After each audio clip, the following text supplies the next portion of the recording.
سلام، اهلا وسهلا. كنتمنى تكونوا بخير وعلى خير، وكنتمنى تكونوا في احسن الحال.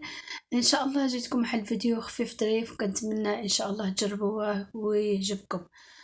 غادي نوجدوا واحد الغريبيه ديال الغريبيه بالبيض، كتجي رائعه وكتجي غزاله. في هاد الاناء ضفت واحد طاسه ديال الزيت وطاسه ماشي مملوءه، وطاسه ديال السكر تاني ماشي مملوءه، واحد 4 ديال البيضات، وواحد طاسة عامرة فيها شوية ديال كاوكاو محمر مطحون، شوية ديال الججلان، شوية ديال الكركاع، واحد المعلقة ديال حبات الحلاوة مطحونين مزيان محمرين. وضفت تما خلط ديك المكونات، ومن بعد ضفت الدقيق. انتما كتشوفوا كنخلط مزيان حتى نحصل على العجينه شويه رطبه. هنا زدت شويه ديال الدقيق، واحد الساشي ونص ديال الخماره ديال الحلوى،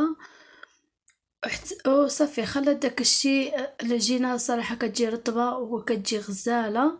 هنايا دابا غادي ندوز نكورو ديك الكويرات ديال الحلوى. انا هنايا اخترت نفندو في سكر كلاسي ولا سكر سبيسيال.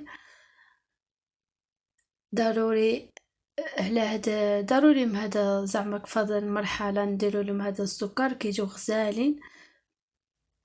صافي ساليت داك الكويرات ديالي كاملين وزوقتهم بالكاوكاو. دخلت من الفرن كان سخون وكيتحمروا من الفوق ومن التحت، وكنخرجوهم وكيجيو صراحه غزالين ورائعين. هذه هي النتيجه.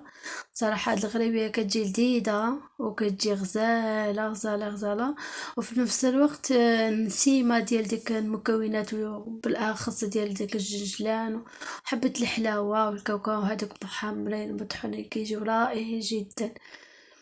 ان شاء الله كنتمنى يعجبكم هذا الفيديو ويكون خفيف ظريف ويكون استفاده، ودعيوا لي بدعوات الخير والتوفيق والنجاح، وشي تعليق يكون مزيون. صراحه كيعجبوني التعاليق ديالكم، كيعجبوني انك تحفزوني واحد شويه وكتسقسيوني على شي حاجه، يعني شي حاجه فهمت لك كنجاوبكم عليها، ما فهمتش كنبحث عليها عاوتاني وصافي. وكنتمنى لكم عواش مبروكه وعيدكم مبارك سعيد، والى اللقاء الفيديو القادم بحول الله، والسلام عليكم.